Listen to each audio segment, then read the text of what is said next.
Hello, how are you? మీరందరూ బాగున్నారు అనుకుంటున్నాను. మనం లాస్ట్ టైం దావీద్ స్టోరీ తెలుసుకున్నాం కదా. ఇంకా దావీద్ స్టోరీలో ఉన్న మిగిలిన సంగతిలో తెలుసుకుందాం. సరే, మరి మీ అందరూ బాగున్నారా? మీ అందరూ సండే స్కూల్కి వెళ్ళారా? ఒకవేళ ఇంకా వెళ్ళకపోతే రెడీ అయ్యి మీ చర్చిలో జరిగే సండే స్కూల్కి వెళ్ళండి. సరే, మరి స్టోరీలోకి వెళ్ళిపోదామా? ఇశ్రాయేల్ ప్రజలకి ఒక రాజు ఉన్నాడంట. అందరికి రాజు ఉంటాడు కదా, అలాగే ఇశ్రాయేల్కి కూడా ఒక రాజు కావాలని ప్రజలు కోరుకుంటే దేవుడు వాళ్ళకి రాజునిచ్చాడు. ఆయన పేరు సౌలు. ఇశ్రాయేల్ కి ఫస్ట్ రాజు పేరు సౌలు. దేవుడు సౌలు రాజుని సెలెక్ట్ చేసుకున్నాడు. ఎలా సెలెక్ట్ చేసుకున్నాడంటే, ఇది వరకు ప్రాపర్టీస్ అంటే అయ్యే ఒంట్లు, గేదెలు, ఆవులు ఇలాంటివి. అయితే వాళ్ళ నాన్నకున్న గాడిదలు తప్పిపోయినాయి అంట. ఆ గాడిదలను వెతుక్కుంటూ వచ్చాడంట సౌలు. ఓకేనా? ఇలా వచ్చిన సౌల్ని దేవుడు చూసి, దేవుడు ఆశీర్వదించి ఆ ఇశ్రాయేల్ ప్రజలకు రాజుగా చేశాడు. అయితే బ్యాడ్ అయిపోయాడు ఈ రాజు. దేవుడి మాట వినడం మానేశాడు. దేవుడు చెప్పని చేయట్లేదు, దేవుడికి ప్రేయర్ చేయట్లేదు. అందుకని దేవుడు చంపేయకుండా, నువ్వు నా మాట వినట్లేదు కదా, అందుకని చెప్పి నువ్వు రాజుగా పని చేయవు, నువ్వు మాటలు ఏమీ వినట్లేదు కాబట్టి నేను ఇంకొక కొత్త రాజుని ఏర్పాటు చేస్తాను అని చెప్పాడనమాట. ఈ విషయాలన్నీ దేవుడు సమూయేలుతో చెప్తే సమూయేలు ఆ రాజుకొచ్చి చెప్తున్నాడు. దేవుడు మనకి హెల్ప్ చేయాలంటే పరిశుద్ధాత్మ ద్వారా చేస్తారంట. సో దేవుడు మనకి మంచి మనసు కలుగజేసి దాంట్లో నుంచి మంచి పనులు చేపిస్తారంట. అలా ఎప్పుడైతే సౌలు రాజు మిస్టేక్స్ మీద మిస్టేక్స్ చేశాడో అప్పుడు దేవుడు సౌలు రాజుని తప్పించేశాడు అధికారం నుంచి. అప్పుడు సౌలు రాజుని రాజుగా తీసేద్దామని చూశారు. అయితే మరి నెక్స్ట్ రాజు కావాలి కదా. రాజు అంటే ఊరికే అయిపోరంట. దేవుడు పాస్టర్స్ కి ప్రవక్తలు అనేవారు అనమాట ఇదివరకు. అలాంటి వాళ్ళకి చెప్తే వాళ్ళు వెళ్ళి రాజుని అభిషేకించాలి. కానీ ప్రవక్తలు అంటే అందరి కోసం ప్రేయర్ చేస్తారు కదా, మామూలుగా ప్రేయర్ చేసే వాళ్ళు అందరి కోసం చేస్తారు కదా. అలాగే సమూయేలు ఆ రాజు గురించి ప్రేయర్ చేస్తున్నాడంట. అయ్యో దేవుడా, క్షమించయ్యా, ప్లీజ్ అయ్యా క్షమించయ్యా, ఎందుకయ్యా ఇలా చేస్తున్నావు, సౌలు రాజుని క్షమించయ్యా అని ప్రేయర్ చేస్తున్నాడు. అప్పుడు దేవుడు సమూయేలుతో మాట్లాడుతున్నారు. నువ్వు ఎందుకు ఏడుస్తున్నావు? నేను చాలా ఛాన్సులు ఇచ్చాను కానీ తను మారలేదు. అందుకనే మనకి వేరే రాజుని నేను చూశాను. అతను నా హృదయానుసారుడు, నా మనసులో ఏదుందో అదే చేస్తాడు, నేను చెప్పిన మాట వింటాడు. నువ్వు రాజుని సెలెక్ట్ చేద్దు గాని పదా అని చెప్తారు. చంపేస్తాడేమో దేవుడు నన్ను రాజు అని అంటే, అలా కాదు, నువ్వు బయలుదేరు, నువ్వు అక్కడ నా కోసం ఆఫరింగ్స్ ఇవ్వాలి, పద బయలుదేరు, బెత్లెహేం అనే ఊరికి బయలుదేరు అని చెప్తారు. ఈ బెత్లెహేం అంటే మీకు తెలుసు కదా అందరికి, యేసయ్య బెత్లెహేంలో పుట్టారని. సో ఈ బెత్లెహేంకి సమూయేలు వెళ్తూ ఉంటారు. దేవుడు మళ్ళీ ఇంకొకటి చెప్పారు, నీవు అభిషేకించే నూనెని తీసుకుని పదా అంటారు. అభిషేకించే నూనెని తీసుకుని పదా, నీ కొమ్ములో నూనె నింపుకుని పదా అని చెప్తారు. ఇప్పుడు అనుకో, మనం ఆయిల్ తీసుకెళ్లాలంటే బాటిల్స్, ప్లాస్టిక్ బాటిల్స్ లేదంటే స్టీల్ బాటిల్స్, క్యాన్స్ ఇలా యూజ్ చేస్తాం కదా. కానీ అప్పట్లో వుడ్తో చేసినవి కానీ లేదంటే యానిమల్ ఫ్లష్తో చేసినవి కానీ మట్టితో చేసినవి కానీ యూజ్ చేసేవారు. సో ఒక కొమ్ము ఉందంట, ఆ కొమ్ముని తీసుకుని దాంట్లో ఆయిల్ పోసుకుని సమూయేలు బయలుదేరారు. బయలుదేరిన సమూయేలుకి దేవుడు చెప్పాడు, యెషయి అనే ఒక అతను ఉంటాడు, అతని దగ్గరికి వెళ్ళు అని. ఆ ఊర్లో అందరికీ తెలిసిన వ్యక్తి అంట యెషయి. ఆయనకి 8 కుమారులు ఉన్నారంట. ఓకేనా? ఈ యెషయి దగ్గరికి వెళ్ళాడు సమూయేలు. అయితే ఈ సమూయేలు ప్రవక్త వెళ్ళిన విషయం తెలిసింది. ఎందుకయ్యా మా ఇంటికి వచ్చావు అంటే, ఇలా బలి అర్పించాలి, దేవుడు ఇక్కడికి పంపించారు అని చెప్తారు. అప్పుడు యెషయి అంటాడు, పదయ్యా నేను కూడా వస్తాను, మనం ఇద్దరం ప్రేయర్ చేసుకుందాం పదా అని చెప్పి వెళ్తారు. వెళ్ళిన తర్వాత ప్రేయర్ అయిపోయిన తర్వాత సమూయేలు చెప్తారు యెషయికి, నీ కొడుకుల్ని పిలువు అని చెప్తారు. అయితే కొడుకుల్ని పిలవమంటే అందరిని పిలుస్తాడు. అందరు కొడుకులు చాలా బాగుంటారంట. ఫస్ట్ కొడుకుని పిలిస్తే చాలా హైట్ గా అండ్ గుడ్ లుకింగ్ గా ఉంటారంట. అయితే ఈయనేమో నేను అభిషేకించాల్సింది అని చెప్పి ప్రేయర్ చేస్తున్నాడంట సమూయేలు. అక్కడ తను వస్తాడు, ఫస్ట్ కొడుకు నుంచుంటాడు, ప్రేయర్ చేస్తున్నాడు సమూయేలు. దేవుడా యెహోవా, ఈయన్నేనా నేను అభిషేకించాల్సింది అని అడుగుతాడు ఆ నూనె పట్టుకుని. అయితే దేవుడు ఇతను కాదు వేరే అతను అని చెప్తారు. ఇంకా సెకండ్ కొడుకు వస్తాడు, ఇలా థర్డ్ కొడుకు వస్తాడు, ఫోర్త్ కొడుకు వస్తాడు. ఇలా ఒకరి తర్వాత ఒకరు. అప్పుడు దేవుడు చెప్తాడు, ఎందుకు నువ్వు పైన చూస్తున్నావు, వాళ్ళు గుడ్ లుకింగ్ గా ఉన్నారా, హైట్ ఉన్నారా, వెయిట్ ఉన్నారా అని ఎందుకు చూస్తున్నావు? నువ్వు మనసుని చూడాలి, అది నీకు చూడడం రాదు. కానీ నాకు తెలుసు కదా దేవుడుగా, నేను చెప్తాను వాళ్ళని అభిషేకించు, నువ్వెందుకు పైన చూస్తున్నావు అని చెప్తారనమాట. అయితే 7 మెంబర్స్ అయిపోతారు. ఇంకా నీకెవ్వరు కొడుకులు లేరా? సమూయేలు ప్రవక్త అడుగుతారు యెషయిని. అప్పుడు యెషయి చెప్తాడు, నాకు ఇంకొక కొడుకున్నాడు, అతను గొర్రెలు కాసుకుంటాడులే అంటే పిలిపించు అని చెప్తారు. అయితే యెషయి కౌరు పెడతాడు దావీదుకి. దావీదు వస్తాడు. దావీదు మనం చెప్పుకున్నాం కదా, చిన్న పిల్లోడు అండ్ గొర్రెలు కాసుకునేవాడు, చూడ్డానికి కొంచెం పొట్టిగా ఉంటాడని. సో దావీదు వస్తాడు. ఇప్పుడు దేవుడు సమూయేలుతో మాట్లాడుతున్నాడు అభిషేకించమని. దావీదు మీద ఆయిల్ పోస్తాడు సమూయేలు ఆయిల్ పోసి అనాయింట్ చేస్తాడనమాట. దేవుడు నిన్ను అభిషేకించాడు అని చెప్తాడు. అభిషేకించేసి సమూయేలు గారు వెళ్ళిపోతారు. ఓకేనా?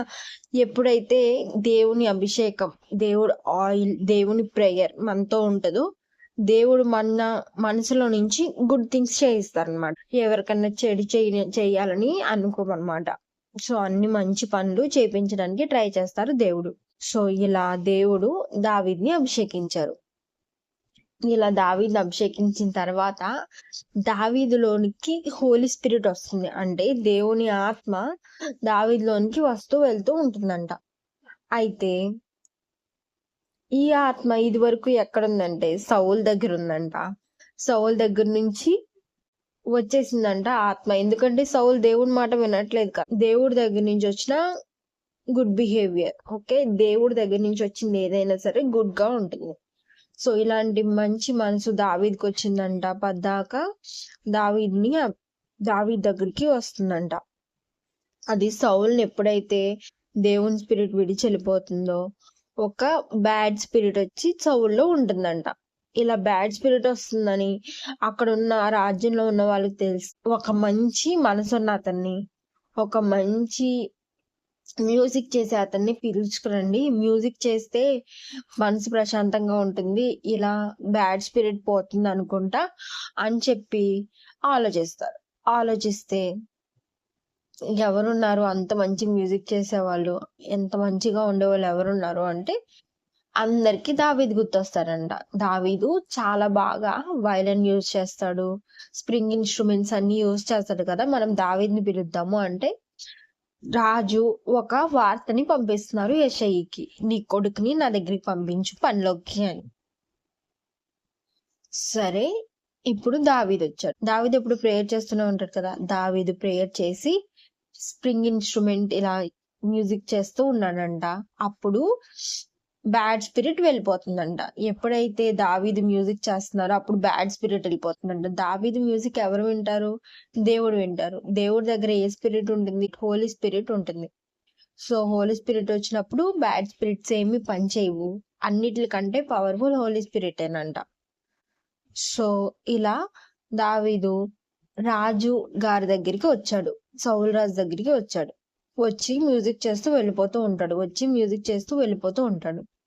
ఇలా జరిగిన తర్వాత కొన్ని రోజులకి వేరే దేశం వాళ్ళు రాజుల మీదకి వస్తారు కదా, యుద్ధం చేసి గెలిచి అన్ని ఆక్రమించుకోవడానికి. అలాగా ఒక ప్లేస్ ఉంది, దాని పేరు ఫిలిస్తీ. వాళ్ళ రాజు వస్తున్నాడంట సౌలు రాజు మీదకి. సో యుద్ధం జరుగుతుంది. యుద్ధం ఎప్పుడు చేస్తారంటే ఇదివరకు రోజుల్లో ఓన్లీ పగలే యుద్ధం, సాయంత్రం అంతా రెస్ట్. అలా ఒక రోజు నైట్ అంతా వచ్చేసి ఒక చోటును దిగిపోయారంట ఫిలిస్తీన్లందరూ.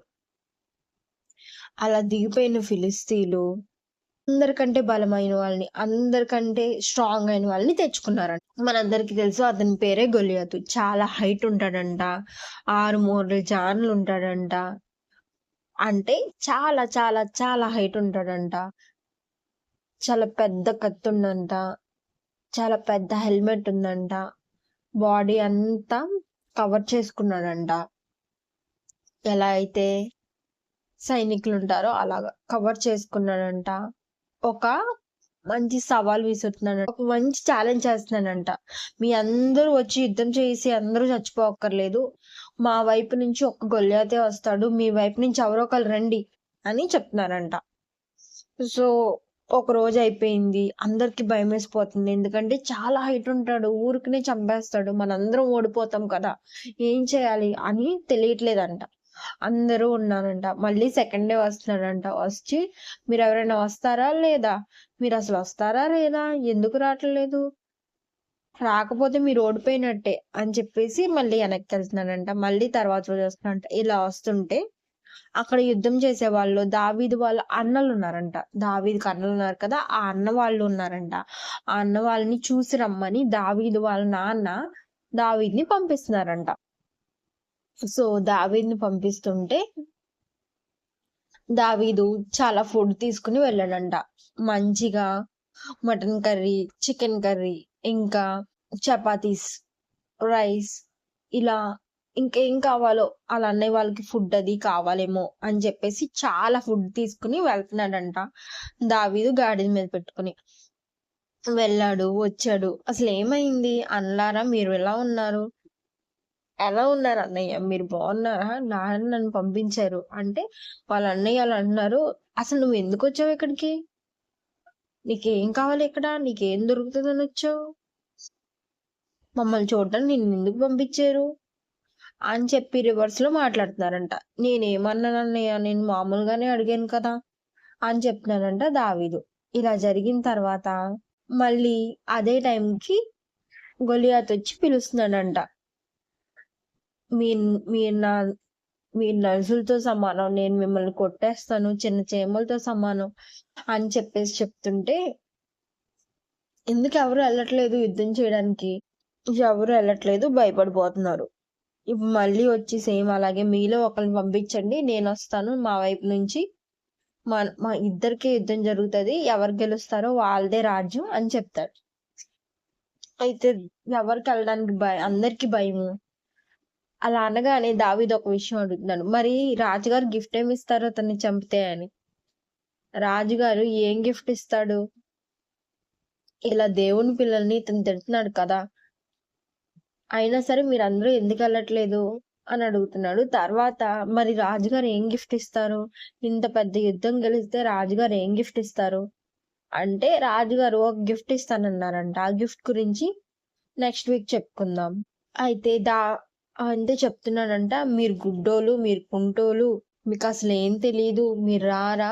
అసలు మీరు యుద్ధానికి రారా?" అని చెప్పి గొలియాత్ బాగా ఎగతాళి చేస్తున్నాడంట. అయితే దావీదుకి కోపం వచ్చిందంట. వచ్చి నేనెళ్తాను అని చెప్పాడంట సౌలు దగ్గరికెళ్ళి. అయితే ఇంత చిన్న పిల్లోడిని ఎలా ఎళ్తావు అని అనకుండా, నేను ఖచ్చితంగా వెళ్తాను. దావీదు అలా చెప్తుంటే నేను గెలుస్తానని. సరే అయితే ఒకసారి ఈ కత్తి పట్టుకో, ఈ డాలు పట్టుకో, ఇవన్నీ పట్టుకో పద వెళ్ళు అంటే ఒకసారి అన్నీ వేసుకొని ట్రై చేశాడంట. అవేమో పెద్దయి అయిపోతాయి కదా! సౌలు రాజు చాలా ఎత్తుంటాడంట. అవేమో దావీదుకి సరిపోవు కదా! సో దావీదెప్పుడు యుద్ధం చేయలేదు. కనీసం కత్తి పట్టుకోలేదు.